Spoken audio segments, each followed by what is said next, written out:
Bienvenidos a Radio Impala 73.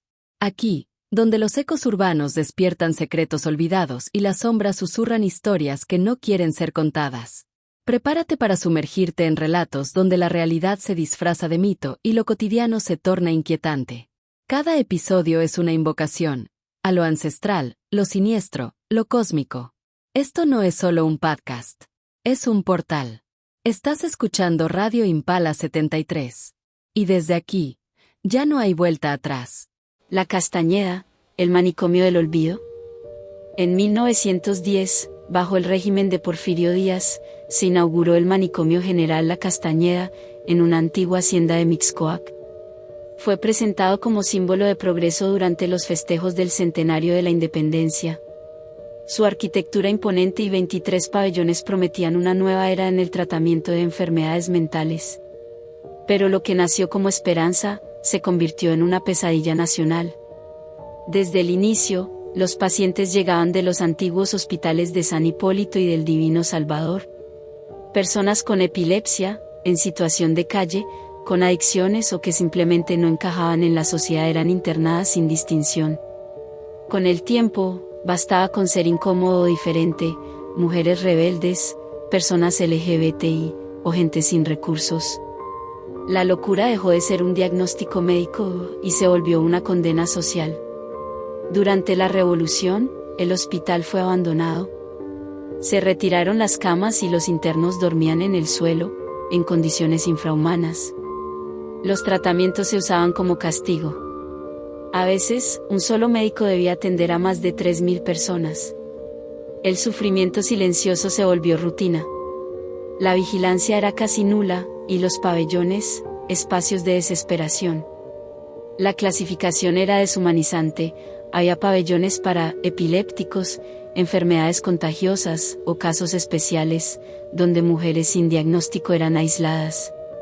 Mientras tanto, los pacientes de familias adineradas recibían trato preferencial, buena comida y habitaciones privadas. El resto, sobrevivía como podía. La Castañeda fue más que un hospital, fue un experimento social que fracasó. Se intentó disfrazar con actividades recreativas, pero el horror seguía latente. Se convirtió en el sótano de la sociedad, donde se ocultaban secretos familiares y verdades incómodas. En los años 50, el artista José Luis Cuevas logró entrar al manicomio. Sus dibujos muestran cuerpos marcados por el sufrimiento, ojos que no miraban, solo imploraban. Era un lugar donde incluso la cordura podía contagiarse, de forma inversa. En 1968, poco antes de los Juegos Olímpicos, el presidente Díaz Ordaz ordenó su demolición. En su lugar se construyeron las torres de Mixcoac. La fachada original fue trasladada a Mecameca, pero los gritos no se fueron. Vecinos aseguran que por las noches aún se oyen pasos, murmullos, y figuras vestidas de blanco que desaparecen entre los pasillos. La leyenda más conocida es la de una enfermera que deambula donde estaba el antiguo pabellón de mujeres. Camina lento, con la mirada perdida. Dicen que seguirla puede traer consecuencias inexplicables. La Castañeda no fue solo un hospital. Fue un ritual de silencio. Un sacrificio para esconder lo que no queríamos ver. Pero el olvido no es eterno. Y allá, en Mixcoac, el manicomio sigue respirando. San Rafael, el hospital de los exorcismos.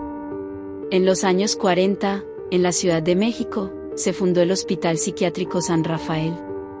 Dirigido por religiosos de la Orden de San Juan de Dios, prometía ser un refugio para los vulnerables. Pero con el tiempo, se convirtió en un escenario de horror. El ingreso no requería diagnóstico. Solo bastaba con que alguien fuera señalado como diferente o peligroso.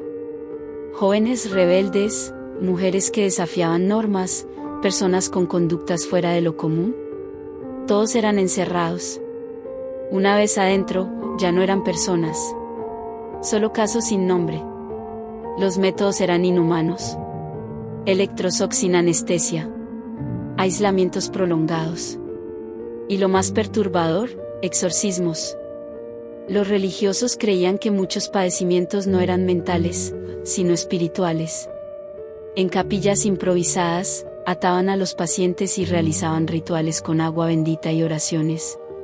Gritos, llantos. Nadie salía igual después de aquello. Uno de los casos más recordados es el de Mario Cantú. A sus 18 años, quiso independizarse. Su madre, temiendo perderlo, lo denunció como inestable.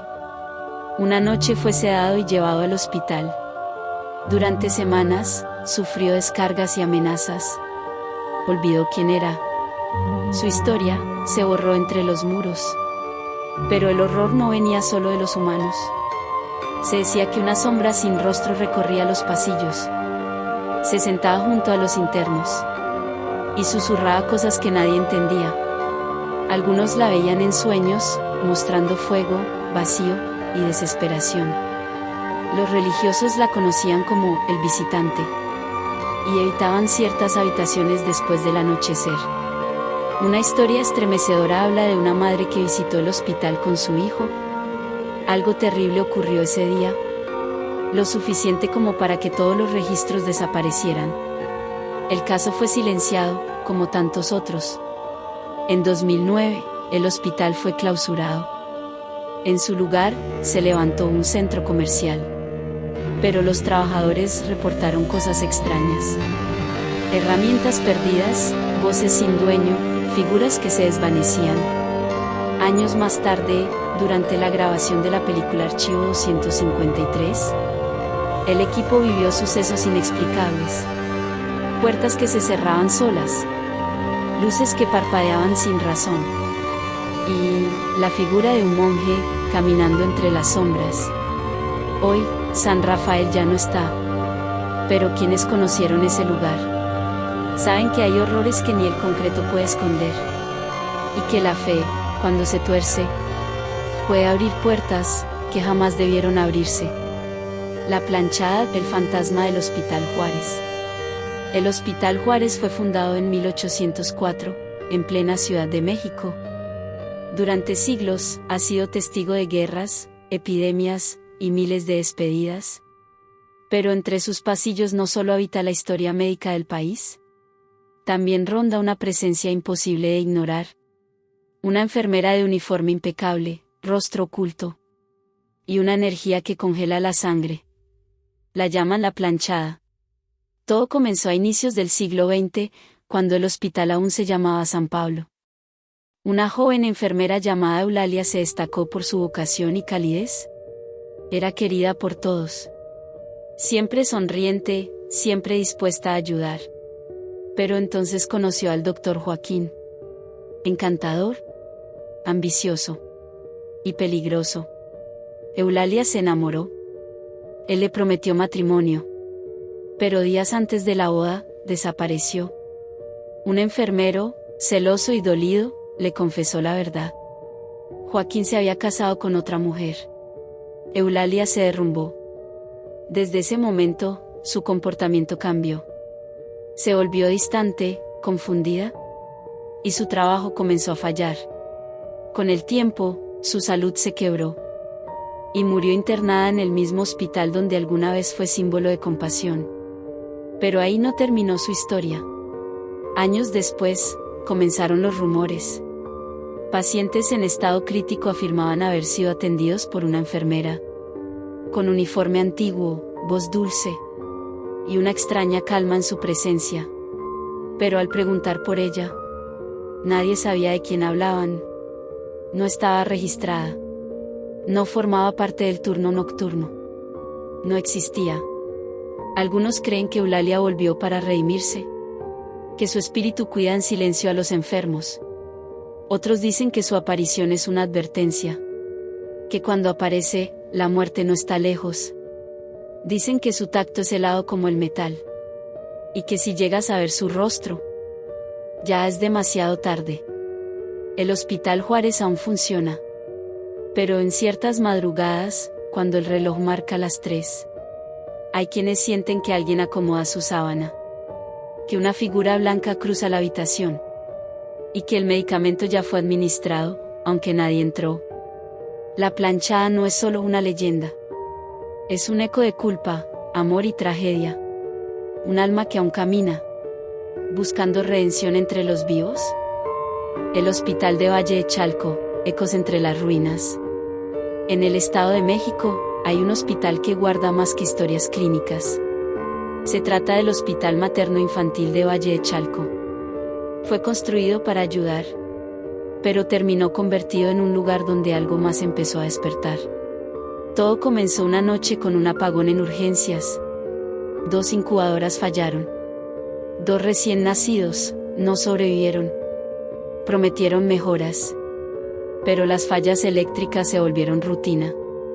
Años después, un incendio consumió parte del archivo clínico. No hubo cortocircuito. No hubo explosión. Solo fuego, que parecía brotar desde dentro de los expedientes. Y un silencio que lo cubrió todo. Después de eso, el hospital cambió. Enfermeras decían ver a una mujer con bata quirúrgica, caminando por los pasillos desiertos. Doctores escuchaban llantos en salas vacías. ¿Y los pacientes? ¿Juraban que alguien los visitaba mientras dormían? Una figura alta, delgada, con la cara cubierta por una mascarilla ensangrentada. Una noche, una enfermera huyó aterrada. Dijo que una mujer con el rostro quemado le pidió ayuda para sacar a su bebé. Pero esa sala había sido clausurada desde el incendio y estaba sellada. Cuando revisaron las cámaras, vieron interferencias, sombras que se deslizaban por el pasillo y que se detenían justo frente al quirófano, sin que nadie estuviera ahí. En 2015, el hospital cerró sus puertas. Fachadas rotas, camillas oxidadas, puertas selladas. Pero por las noches, vecinos aún ven luces encenderse, escuchan voces en los túneles. Y hay quien asegura que una mujer de blanco aún recorre las ruinas, esperando que la dejen salir. Dicen que no todos los pacientes se fueron, y que hay presencias que no buscan ayuda. Solo alguien que escuche. Esto fue Radio Impala 73. Las voces que escuchaste ya se han desvanecido, pero sus ecos seguirán susurrando cuando apagues la luz. Recuerda, cada historia deja una marca, y cada marca abre una puerta.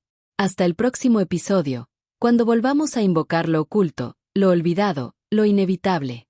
No olvides seguirnos, porque la oscuridad también tiene memoria.